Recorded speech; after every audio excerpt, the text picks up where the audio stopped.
서울 종로에 가면 탑골공원이라는 공원이 있습니다. 한때 파고다 공원으로도 불리기도 했고 뼈 모양의 탑이 있어 탑골공원이라고도 불리는데 우리나라 최초의 도심 내 공원이자 1919년에는 3.1운동이 일어났던 상징적인 장소이기도 합니다. 그런데 최근 4년 사이에 탑골공원 주변의 모습이 급격하게 달라졌습니다. 한국에서 가장 많은 건물이 밀집된 서울, 그리고 그 중에서도 가장 복잡하다고 알려진 종로이기 때문에 분명 새로운 건물이 들어선 것도 아닌데 갑작스러운 지형 변화가 목격되는데요. 구글어스를 이용해 살펴보니 2018년 6월의 사진과 2022년 9월에 찍힌 위성 사진이 완전히 다릅니다. 2018년 건물이 잔뜩 들어섰던 탑골공원 주변이 2022년 사진에서는 완전히 공터가 되어버렸습니다. 도대체 4년 사이에 어떤 일이 벌어진 것일까요?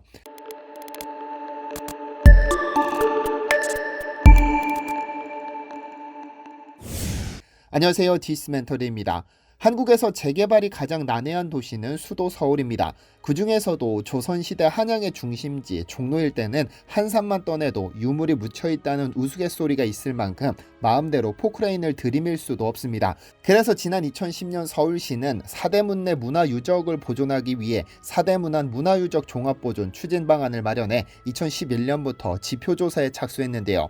탑골공원 옆 인사동 79번지는 2020년에야 지표조사가 이뤄졌습니다.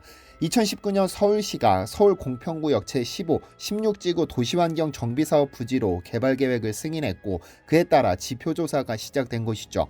그런데 이 자리에서 어마어마한 보물이 줄줄이 소세지처럼 끌려져 나왔습니다. 대표적으로 한글 금속 활자인데요. 지표조사 도중 일부 면이 깨진 항아리가 발견됐는데 이를 들어 올리자 공깃돌처럼 생긴 금속 조각들이 쏟아졌습니다.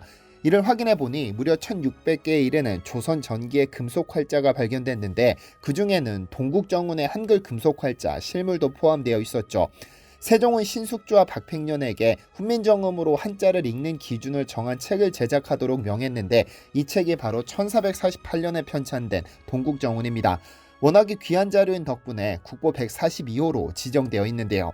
그런데 어디까지나 딱 한 번 한자음을 훈민정음으로 표기하는 방법을 기록할 목적으로 편찬된 동국정운이기 때문에 이때 사용된 금속 활자는 이후 사라진 것으로 알려졌는데 인사동 깨진 항아리에서 그 금속 활자 실물이 출토된 겁니다. 대단한 발견이 아닐 수 없죠. 그런데 조선 전기의 유물이 잔뜩 발견된 탑골공원 옆 부지에서는 동종, 즉 구리로 만든 작은 종도 하나 발견됐습니다. 동종에는 가정 14년 을미 4월일이라는 글자가 있어 명종시대인 1535년 4월에 제작됐음이 확인됐습니다. 즉 조선 중기에 구리로 만든 금속 유물이 출토된 것인데 이로써 알 수 있는 것은 이미 조선시대에 우리 조상들이 구리라는 금속을 이용해 가장 고난이도로 꼽히는 종을 만들었다는 점입니다. 그런데 위에서 언급한 탑골공원은 우리 조상들이 얼마나 구리를 잘 활용했는지를 보여주는 장소이기도 합니다. 현재 보신각으로 불리는 종각에는 1980년대까지 구리 5만 근으로 만들어진 동종이 하나 있었습니다. 1468년 조선 세조 때 전국에서 모은 구리 5만 근으로 동종을 제작했는데 탑골공원 자리에 원각사에 걸렸던 종입니다. 그러니까 지금의 탑골공원은 원각사 예터인데 세조 10년에 태종 때 폐사됐던 자리에 다시 절을 세웠고 4년 뒤 구리 5만 근으로 만든 종을 걸었죠. 하지만 연산군이 원각사를 폐사하면서 이 종은 보신각에 걸렸고 3.1절, 광복절 등을 기념해 타종했으나 1979년 종에 금이 가고 소리가 탁해지자 1년에 딱 한 번 12월 31일에서 1월 1일로 넘어가는 것을 알리는 제하의 종만 타종이 허용됐습니다. 현재는 국립박물관에서 소리 없는 종 신세가 되어버렸죠. 5만 근을 모아 종을 만들었다는 사실로 볼 때 우리 조상들은 구리를 아주 활발하게 그리고 굉장히 자유롭게 사용했던 것으로 보이는데 이는 사실입니다. 그리고 현재 한국은 구리와 주석으로 만든 금속을 식기로 사용하는 전 세계 유일한 민족이기도 합니다. 그런데 이 유일한 민족이라는 것은 구리가 한국에서만 생산되기 때문이 아니라 전 세계 그 어떤 국가도 그 비밀을 풀어내지 못했기 때문입니다. 이에 대해서는 아래에서 좀 더 설명드리겠습니다. 인류는 예로부터 흙, 나무, 돌 등등 다양한 재료를 이용해 그릇을 만들어 왔으나 놋그릇, 즉 구리를 이용해 그릇을 만든 나라는 전 세계에서 한국이 유일합니다. 육이라는 단어가 있습니다. 이는 놋그릇의 한자식 표현인데 육이에는 구리와 주석을 섞어 만든 청동과 구리와 아연을 합금한 황동으로 구분됩니다. 신라가 가장 번성했던 경도강 11년 3월 신라의 왕자 김태렴은 대규모 사절단을 이끌고 일본을 방문해 비즈니스 외교를 시작합니다. 그런데 당시 일본 귀족들의 관심은 김태렴 왕자가 아니라 사절단에 포함된 상인들이 가져온 신라의 물건에 있었죠. 왕자 등 일부 사절단이 간사이 지방의 일왕을 만나러 간 동안 신라 상인들은 공예품, 향료, 비단 등을 펼쳐놓고 장사를 시작했는데, 그때 일본 귀족들에게 가장 인기가 높았던 품목은 단연 놋그릇이었습니다. 속일본기 등 당시를 기록한 일본의 역사서들은 이들이 판매했던 물품들을 기록하고 있는데, 일본 왕실의 옛 보물창고인 쇼소인에는 당시 귀족들이 사고 싶어했던 신라산 무역품의 목록을 적어둔 매신라무례라는 문서가 지금도 남아있습니다. 그중 놋그릇의 인기가 하늘을 찌를 만큼 높았던 것은 아무래도 나무그릇을 사용하던 일본인들에게 신문물이었기 때문일 것입니다. 유기는 재료의 성분과 비율에 따라 차이가 있으나 넓은 의미로 보자면 구리를 베이스로 하는 비철금속계의 합금으로 그 기원은 청동기 시대까지 거슬러 올라갑니다. 그런데 전 세계에서 이 유기를 가장 잘 사용한 것은 우리 한민족입니다. 이미 신라시대에 유기 제작을 담당하는 천류전이라는 담당기관을 별도로 두면서 합금 기술의 획기적인 발전을 가져왔는데, 그래서 중국에서는 신라가 만든 유기를 두고 신라동이라고 부르기도 했습니다. 이러한 내용은 문헌에도 나타나 있는데, 명나라 이시진은 페르시아 동은 거울을 만드는 데 좋고 신라동은 종을 만드는 데 좋다고 쓰고 있고, 1490년 동월은 고려동은 질이 우수하여 당과 송에서 수입하였다고 기록하고 있기도 합니다. 고려와 조선을 거치면서 그 합금 기술은 더욱 발전했고, 화폐, 금속활자, 악기, 생활용기 등의 유기가 사용됐습니다. 그러나 신라의 놋그릇을 그렇게나 사랑했던 일본인들이 일제시대 전쟁물자로 사용한다며 각 가정마다 남아있던 놋그릇을 전부 수탈해가는 바람에 그 맥이 한동안 끊기기도 했습니다. 우리나라의 놋기술을 이야기할 때 빠지지 않고 등장하는 것이 방자입니다. 유기는 제작 기법에 따라 방자와 주물로 나뉘는데, 주물은 구리의 아연, 주석 합금의 쇳물을 거푸집에 부어 촛대, 향로, 화로 등을 만드는 기법이고, 방자는 구리와 주석 합금을 녹여 쇳물을 만든 후 이를 바둑알 모양의 둥근 놋새 덩어리로 만들어 망치로 쳐서 모양을 잡아가는 기법을 말합니다. 방자로 만든 것은 인체에 무해했던 덕분에 식기류로 애용됐고 소리가 청명해 꽹과리를 만들기도 했는데요. 현재 우리나라에 존재하는 유기 제작 방법은 경기도 안성에서 만들었던 주물 제작법, 평안북도 정주에서 만들었던 방자 제작법, 전남 순천에서 만드는 반방자 제작법이 있습니다.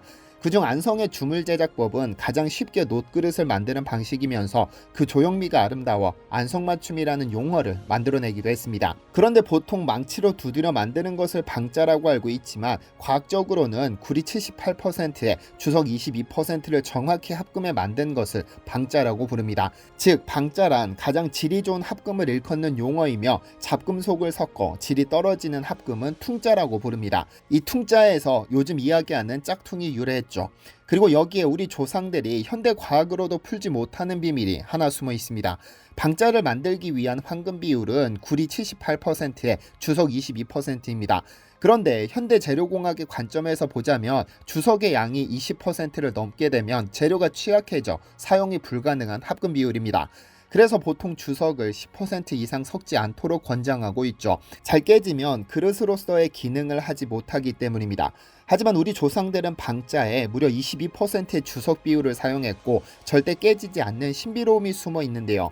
그래서 이 유기를 산업화에 이용하기 위해 이 비율로 만들어봤으나 놋새가 너무 찐득해져서 실패했죠.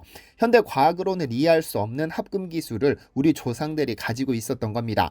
그렇다면 이 비율은 언제 완성된 것일까요? 경기도 이천에서 통일신라의 청동숟가락, 청동용기, 청동제기 등이 출토된 적이 있는데, 그 함량을 조사해보니 청동용기의 22.5%, 청동제기의 22.3%로 측정되는 바, 이미 통일신라 시대부터 방자의 합금 비율이 어느 정도 완성된 것으로 보입니다.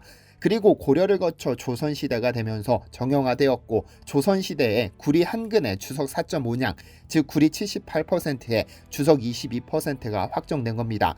현대 재료공학의 관점에서 봤을 때 주석의 함량이 약 18에서 25%까지는 600도 안팎에서 두드리는 것이 가능한 구역이 있는데, 우리 선조들은 경험에 따라 이 사실을 알아냈고 이를 활용해 온 겁니다. 대단한 기술이 아닐 수 없는데요. 사실 일제시대까지 가정마다 가지고 있던 놋그릇은 일제가 전쟁물자를 만든다며 수탈해가는 바람에 한국에서 방자를 포함한 놋그릇의 명맥이 끊겼던 것도 사실입니다. 그러다 광복 후 연탄을 쓰기 시작하면서 연탄가스의 놋그릇이 빨갛게 변하자 집에 보관하는 것이 불편해지기 시작했죠. 때마침 쓰기 편한 스테인리스가 보급되면서 이에 대한 수요는 더욱 줄었습니다. 그런데 최근 방자는 다시금 주목을 받고 있습니다. 식중독을 일으키는 대장균 중 가장 강력하다고 알려진 병원성 대장균 O157균 때문인데요. 1982년 미국에서 처음 발견된 이후 1996년 일본에서 1만 명이라는 엄청난 수의 감염을 일으켰던 공포의 대장균입니다.